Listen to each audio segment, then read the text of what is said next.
ഞാൻ അനുഭവിച്ചത് ഞാൻ അറിഞ്ഞു, കുഞ്ഞുമോൾ അറിഞ്ഞു, മതി. അല്ലെ ഈ കുറ്റപ്പെടുത്തവനും ഇതേ സ്റ്റേജിൽ പോകുന്നവരായിരിക്കും. എന്നാലും അത് അതിന് വേറൊന്നുമില്ല, അതിന് ചെറിയ അസൂയ, കുശുമ്പ് എന്നൊക്കെയാണ് വാക്കുകൾ. അത്രേ ഉള്ളൂ അതില്. ആസ് എ ഹ്യൂമൻ നമ്മൾ എല്ലാവരും സ്നേഹത്തിന് വേണ്ടി നമ്മൾ എന്തും ചെയ്യാൻ തയ്യാറാണ്. ഒരു കോംപ്രമൈസ് വന്നു കഴിഞ്ഞാൽ ഓപ്പോസിറ്റ് സൈഡിൽ മാനിപ്പുലേറ്റിംഗ് ബിഹേവിയർ ഉള്ള ഒരാളാണെന്നുണ്ടെങ്കിൽ എങ്ങനെ മുതലെടുത്ത് ജീവിക്കാം. അപ്പൊ ഇത് ആണായാലും പെണ്ണായാലും, അതായത് ഒന്ന് താഴ്ന്നു കൊടുത്തു കഴിഞ്ഞാൽ ഇവന്റെ തലയിൽ ചവിട്ടി ഡാൻസ് കളിക്കാൻ തീരുമാനിക്കുന്ന പെണ്ണുങ്ങളുണ്ട്. അപ്പൊ അതേപോലെ തിരിച്ച് ഇവൾ ഒന്ന് താഴ്ന്നു കഴിഞ്ഞാൽ ഇവളുടെ സ്വത്ത് മുഴുവൻ എനിക്ക് അടിച്ചെടുത്ത് ഞാൻ ജീവിക്കാന്ന് കഴിയുന്ന പുരുഷന്മാരുണ്ട്. അപ്പൊ ഇതില് ഏറ്റവും ഇൻട്രസ്റ്റിംഗ് ആയിട്ട് തോന്നിയ കാര്യം, ഞങ്ങൾ കല്യാണം അറിയിച്ചു, ഞങ്ങൾ എല്ലാരെയും അറിയിച്ചു തുടങ്ങിയപ്പോ കുഞ്ഞുമോക്ക് ഒരു ഫോൺ കോൾ, ഇവനെ കുറിച്ച് അന്വേഷിച്ചിട്ടാണോ, ഇവൻ ആള് മഹാമോശമാണ് എന്ന് വളരെ മോശമായിട്ടുള്ള ഒരാളാണ് വിളിച്ചു പറയുന്നത്. ശരി, നീ 10 പ്രാവശ്യം ആലോചിച്ചിട്ട് വേണം ഒരു തീരുമാനം എടുക്കാൻ. അപ്പൊ അങ്ങനെ വാർണിംഗ് ഒക്കെ. അപ്പൊ അതുപോലെ തന്നെ അവൾക്ക് പഠിപ്പില്ല. അപ്പൊ ഞാൻ എന്റെ അടുത്ത് പറയാ, എന്റെ അടുത്ത് അത് ഒരേ സ്ഥലത്ത് നിന്നാ വരുന്നതെന്നാണ് ഏറ്റവും കോമഡി. നിങ്ങളുടെ വൈബ് കറക്റ്റ് ആവില്ല. അയ്യോ ദിവ്യക്ക് പഠിപ്പൊന്നുമില്ല, എക്സ്പോഷർ ഇല്ല. ക്രിസ്റ്റിന് ഭയങ്കര എക്സ്പോഷർ ഉള്ള ആളാണ്, എഡ്യൂക്കേറ്റഡ് ആണ്. ചോദിക്കട്ടെ, ഞാൻ കുഞ്ഞുമോളോട് പറഞ്ഞു, നിനക്ക് ഇംഗ്ലീഷ് അറിയാത്ത സ്ഥലത്ത് നിനക്ക് നാഭാവാൻ ഞാനുണ്ട്. എനിക്ക് കണ്ണൂർ ഭാഷ അറിയില്ല, അവിടെ നീ എനിക്ക് നാവായിക്കോ, കുഴപ്പമില്ല. എന്റെ അടുത്ത് പറഞ്ഞ എന്താ അറിയാ, ഞാൻ പറഞ്ഞു അത് മീൻസ് അതായിട്ട് എന്റെ അടുത്ത് പറഞ്ഞു, ഇങ്ങനെ എന്നോട് ഇങ്ങനെ പറഞ്ഞു, നല്ലൊരു കുട്ടിയാണ്, നല്ല സ്വഭാവമാണ്, നല്ല ഭംഗിയുണ്ട്, നല്ല കുട്ടി തന്നെയാണ്. പക്ഷെ ക്രിസ്സിന് കുറച്ചും കൂടി വിദ്യാഭ്യാസം ഇല്ല, ആരെങ്കിലും നോക്കിയാ പോരുന്നത്. ക്രിസ് ഉണ്ടായിരുന്ന സമയത്ത് ഇവരൊക്കെ എവിടെ പോയി ചോദിക്കുന്നത്. ഈ കല്യാണത്തിന് മുന്നേ ഈ പറഞ്ഞവരൊക്കെ എവിടെ പോയി? ലൈഫ് അറിയുന്നവരാ. പിന്നെ എല്ലാം തികഞ്ഞ അങ്ങനെ വിദ്യാഭ്യാസവും സൗന്ദര്യവും സ്റ്റാറ്റസും ഒക്കെ തികഞ്ഞ ഒരാളെ എന്താ കൊണ്ടേ കൊടുക്കാതിരുന്നത്? ഞാൻ ഇങ്ങനെ പറഞ്ഞു കേട്ടാ, അത് എനിക്കത് ഫീലായപ്പോ ഞാൻ പറഞ്ഞ കേട്ടോ, ശരിയാന്ന്, എനിക്ക് പഠിപ്പില്ല. കാരണം 18 വയസ്സിൽ ഞാൻ പിന്നെ അവിടെ പഠിപ്പും മുടങ്ങിയ പിന്നെ എന്തോ ചെയ്യാം. നമ്മുടെ നാട്ടിൽ ഇംഗ്ലീഷ് മീഡിയം, അന്ന് ഇംഗ്ലീഷ് മീഡിയം നമ്മൾ പഠിച്ചില്ല, മലയാളം ഒരു അറിയാലോ. എന്നിട്ട് ഞാൻ ഇങ്ങനെ പറഞ്ഞ ഒരേ ഒരു വാക്ക്, മലയാളം അറിയില്ലേ? ഞമ്മള് മലയാളം അറിയാം, അതിനെ കണ്ണൂരാണ് സംസാരിക്കുമ്പോ അതിനെ ചിലവർക്ക് മനസ്സിലാവില്ല. അപ്പൊ പറഞ്ഞു, എനിക്ക് സ്നേഹിക്കാൻ പറ്റൂലേ, എനിക്ക് നല്ലൊരു ഭാര്യയാവാൻ പറ്റൂലേ? അപ്പൊ ഞാൻ പറഞ്ഞത് ഒരേ ഒരു വാക്ക്, എനിക്ക് ഭാര്യയാവാൻ പറ്റും, എനിക്ക് സ്നേഹം തരാൻ പറ്റും, ഇതെനിക്ക് തരാൻ പറ്റും. അതിൽ കൂടുതൽ ഞാൻ ഒന്നും ചോദിച്ചിട്ടില്ല. അതാണ് ഇല്ലാതിരുന്നതും. ബിക്കോസ് ഒരു കല്യാണം എന്ന് പറയുമ്പോൾ നമ്മുടെ ഏജ് ഓൾഡ് ട്രഡീഷൻ, നമ്മുടെ കുട്ടിക്ക് പണ്ടത്തെ ഒരു ഇതെടുക്കുകയാണെങ്കിൽ ഒരു 14 വയസ്സായ കുട്ടി ഒരു 5 വയസ്സ് 6 വയസ്സായ കുട്ടിയുമായിട്ട് ഒരു ചൈൽഡ് മാരേജ് നടത്തും. എന്നിട്ട് അവർ രണ്ടുപേരും അവരുടെ 2 വീട്ടിലേക്ക് പോകുന്നു. പ്യൂബർട്ടി അറ്റൈൻ ചെയ്ത് കഴിഞ്ഞ് ഇവർക്കൊരു മുഹൂർത്തം കുറിച്ച് ഇവർ ചേർന്ന് വരുന്നു. പലപ്പോഴും അക്കാലത്ത് എങ്ങനെയെന്ന് പറഞ്ഞാൽ ഈ ജോണ്ടിസും അതുപോലത്തെ രോഗങ്ങളും വന്ന് അവര് ഹസ്ബൻഡ് മരിച്ചു പോകുന്നു, 5 വയസ്സ് 6 വയസ്സായ കുട്ടി വിഡോ ആകുന്നു എന്നൊക്കെയുള്ള നെഗറ്റീവ് സൈഡ് മാത്രമേ പറയുന്നുള്ളൂ. പക്ഷെ ഇവര് അങ്ങോട്ടും ഇങ്ങോട്ടും ഈ തീക്ക് ചുറ്റും നടക്കുമ്പോൾ ആ കൊച്ചു കുട്ടികൾ പറയുന്നത്, നിന്റെ ആവശ്യത്തിന് ഞാൻ നിന്റെ കൂട്ടിനുണ്ടാവും, നിനക്ക് ഞാൻ താങ്ങും തണലും ആവും, ഞാൻ കഴിച്ചില്ലെങ്കിലും നിന്നെ ഞാൻ കഴിപ്പിക്കും, ഞാൻ ഉടുത്തില്ലെങ്കിലും ഞാൻ നിന്നെ ഉടുപ്പിക്കും എന്ന് ഒരു കുട്ടിയെ പറഞ്ഞ് മനസ്സിലാക്കി ആ റെസ്പോൺസിബിലിറ്റി പഠിപ്പിച്ചിരുന്നൊരു സിസ്റ്റം.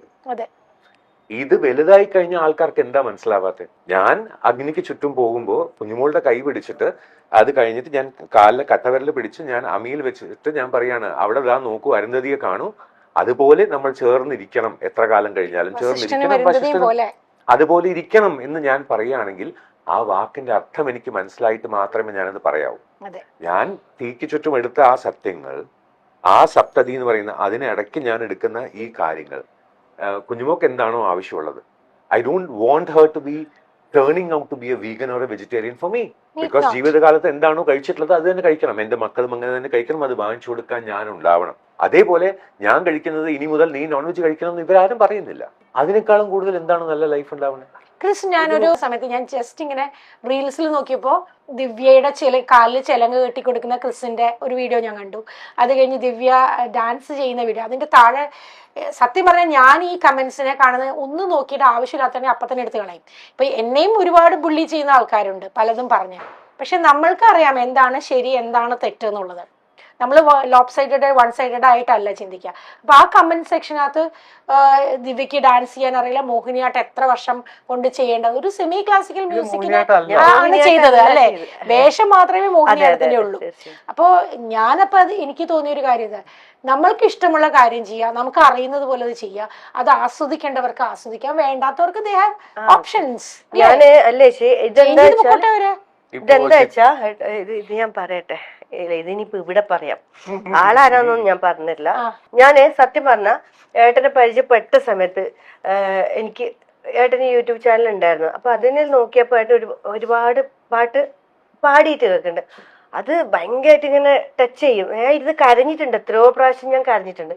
അപ്പൊ ഏട്ടന്റെ ലൈഫിലെ കുറെ കഥകളൊക്കെ കേട്ടപ്പോ എന്തോ എനിക്ക് അത് ആ ഒരു പാട്ടിന് എനിക്ക് അറിയില്ല ചെയ്യാനെങ്കിലും അറിയുന്ന രീതിയിൽ എനിക്കതൊന്ന് ചെയ്തിട്ട് ഏട്ടന് ഒരു സർപ്രൈസ് കൊടുക്കണം എന്ന് വിചാരിച്ചു. ഗിഫ്റ്റ് ഫോർ ഹിം അല്ലേ? ഗിഫ്റ്റ് കൊടുക്കണം എന്ന് ഞാൻ അത് ബാക്കിയുള്ളവർ കാണേണ്ട കാര്യമല്ല. അപ്പൊ പക്ഷെ അത് ഭഗവാന്റെ മുന്നിൽ ഞങ്ങൾ സമർപ്പിച്ചതാണ്. ഞാൻ ഇത്രയും വിചാരിച്ചില്ലേ ചേച്ചി. ഞാൻ വിചാരിച്ചത് ഏട്ടനോട് പറയാതെ കണ്ട് സത്യം ആ സോങ് കേട്ടപ്പോ അറിയാം, ഞാൻ എത്രയോ പ്രാവശ്യം കരഞ്ഞിട്ടുണ്ട്. ആ പാട്ട് കേട്ടപ്പോഴും ഏട്ടന്റെ സ്റ്റോറി അറിഞ്ഞപ്പോഴും ഞാൻ കരഞ്ഞിട്ടുണ്ട്. അപ്പൊ ഏട്ടന്റെ ഓരോ പാട്ട് പാടിയത് കാണുമ്പോൾ ഞാൻ ഇങ്ങനെ ഇരുന്ന് കാര്യം, മക്കൾക്കും ഇഷ്ടമാണ് അത് പാട്ട് കേൾക്കാൻ. നന്ദു മോൻ ആ പാട്ട് വെച്ചോണ്ടിരിക്കും.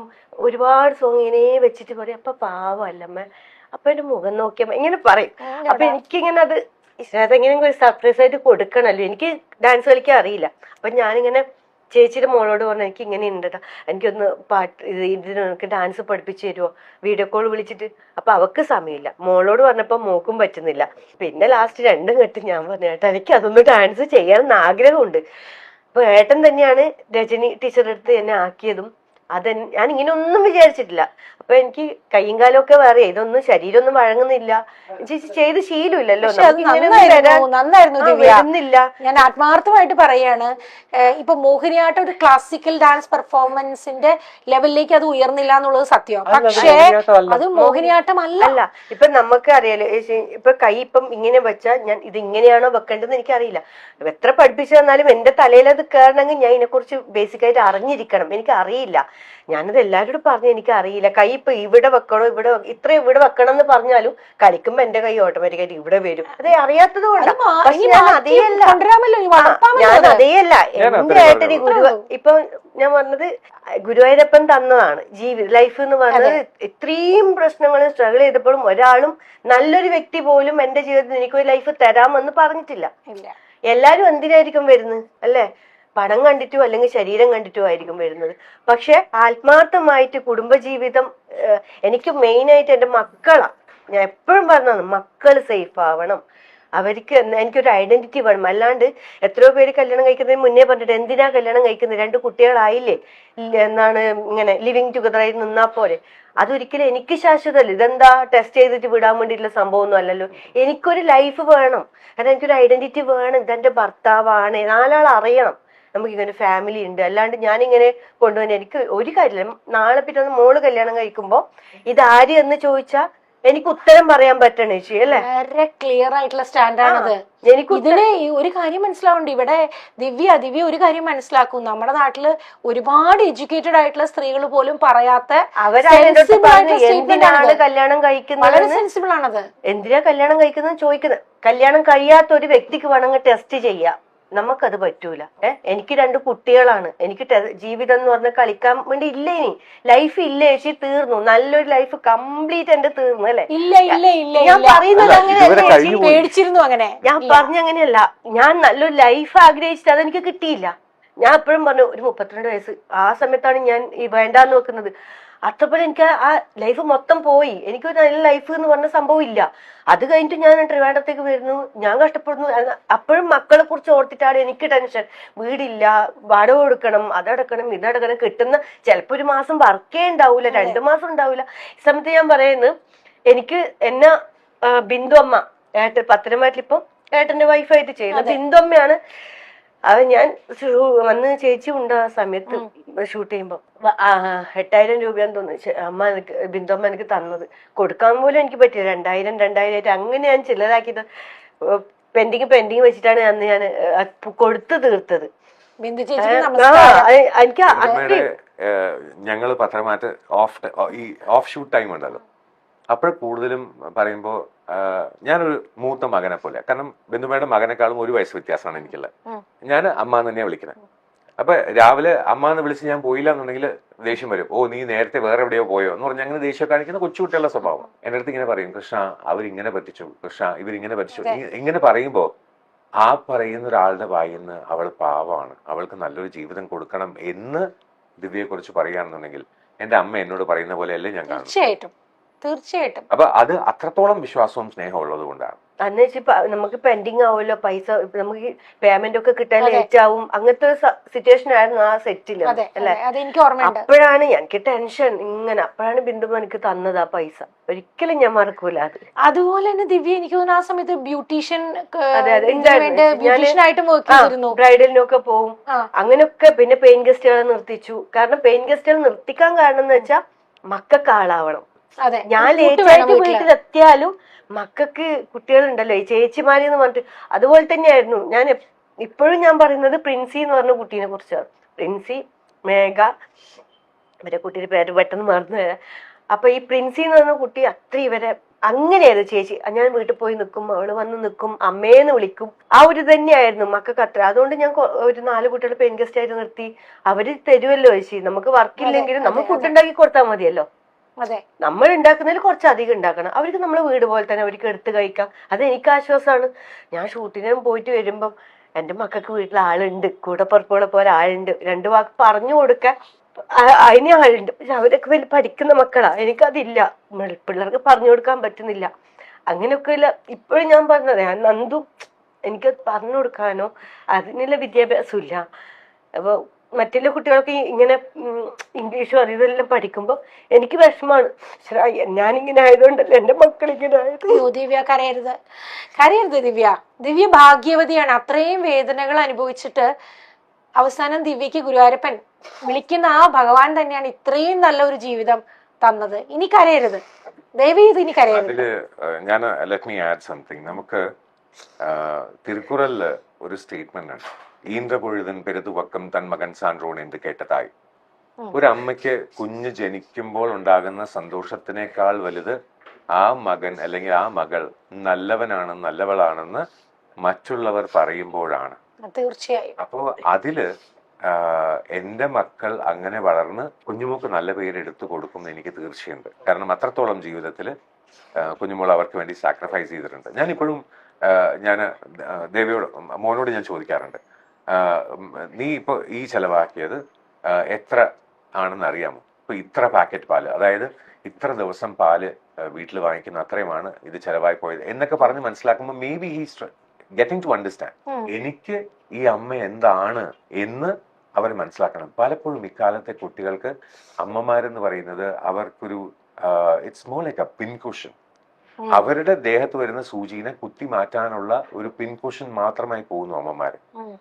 ഞാൻ നേരത്തെ പറഞ്ഞ സ്റ്റേറ്റ്മെന്റിൽ ഈന്ത്ര പൊഴുതിൻ പെരുതുവക്കം തൻ മകൻ സാന്റോൺ എന്ന് കേട്ടതായി എന്ന് പറയുകയാണെന്നുണ്ടെങ്കിൽ എന്റെ അമ്മയ്ക്ക് ഞാൻ ജനിച്ചപ്പോൾ ഉണ്ടായ സന്തോഷത്തിനേക്കാൾ കൂടുതൽ ഏത് ഗുരുവായൂരപ്പന്റെ മുന്നിലാണോ ഞാൻ എന്നെ പ്രഗ്നന്റ് ആണെന്ന് അമ്മ അറിയാതെ ചെന്ന് പ്രാർത്ഥിച്ച ആ സമയത്ത്, അങ്ങനെയാണ് എനിക്ക് കൃഷ്ണൻ എന്ന് പേരിടുന്നത്.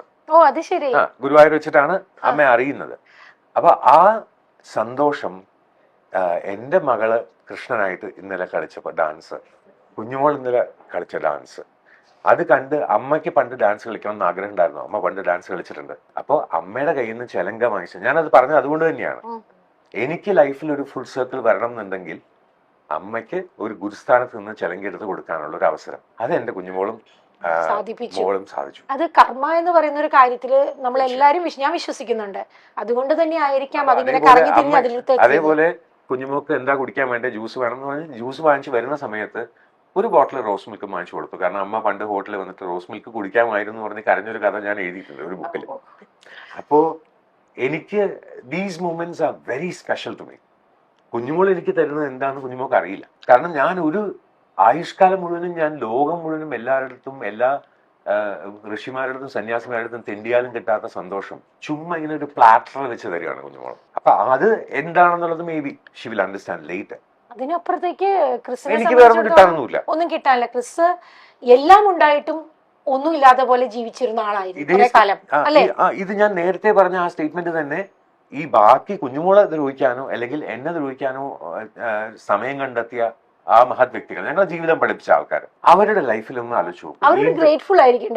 സത്യം, അവരെന്റെ ഗുരുക്കന്മാരാണ്. ഈന്ത്ര പൊഴുതൻ പെരുത്തുവക്കം തൻ മകൻ സാൻറൂൺ എന്ന് കേട്ടത് ഞങ്ങളുടെ വായിൽ നിന്ന് പറയുന്ന ഞങ്ങൾ അനുഭവിച്ച കഷ്ടങ്ങൾ കേൾക്കുമ്പോൾ അവരുടെ അച്ഛനമ്മമാർക്ക് അത് മാനക്കേടാണ്. അവർ ചെയ്തത് തെറ്റാണ്. അവരുടെ കാർമിക് സൈക്കിൾ ആലോചിക്കുമ്പോൾ എനിക്ക് അവരുടെ വിഷമം തോന്നും. കാരണം അവരിനി എത്രത്തോളം കഷ്ടപ്പെടാൻ പോകുന്നു എന്ന് അവർക്ക് അറിയില്ല. തിരിച്ച് വരണം എന്നുണ്ടെങ്കിൽ. കാരണം അത്രത്തോളം വിഷമിപ്പിച്ചിട്ടുണ്ട് ഞങ്ങൾ രണ്ടുപേരെയും ഞങ്ങളുടെ മക്കളെയും. എന്റെ മോക്ക് സുഖമില്ല എന്ന് പറഞ്ഞ് ഞാൻ അവിടെ എത്തുമ്പോ അവിടെ ആ കുഞ്ഞ് ആഗ്രഹിക്കുന്ന ആകെ ഒരു കാര്യമുള്ളൂ, ഞങ്ങൾ രണ്ടുപേരും അടുത്തുണ്ടാവണം, കൈ ഒന്ന് അച്ഛന്റെയും അമ്മയുടെയും പിടിക്കണം. She's fine. സുരക്ഷിതത്വം. എന്റെ മോന് ഹോസ്പിറ്റലിൽ ചെന്ന് കഴിഞ്ഞാൽ സൂചി കാണുമ്പോൾ പേടി വരുമ്പോൾ വിളിക്കുന്ന എന്നെയാണ്. അപ്പൊ ഞാൻ ഈ വഴക്ക് പറയണ ഞാനാണ്. ഉം. ഞാൻ എന്റെ മോന് വഴക്ക് പറയുന്ന സ്നേഹം കൊണ്ട് വഴക്ക് പറയണതാ. പക്ഷെ അവന് സൂചി കണ്ട് പേടിക്കുമ്പോ എന്നെ തന്നെയാ വിളിക്കുക. അപ്പൊ ഞാൻ പറയടാ ഇത് എന്തോന്ന് പോവാൻ പറ എന്ന് ചിരിച്ചു കളയുമ്പോൾ ഹിൽ ബി ഓക്കെ. അപ്പൊ എവിടെയോ എനിക്ക് കിട്ടുന്ന ഈ സന്തോഷം.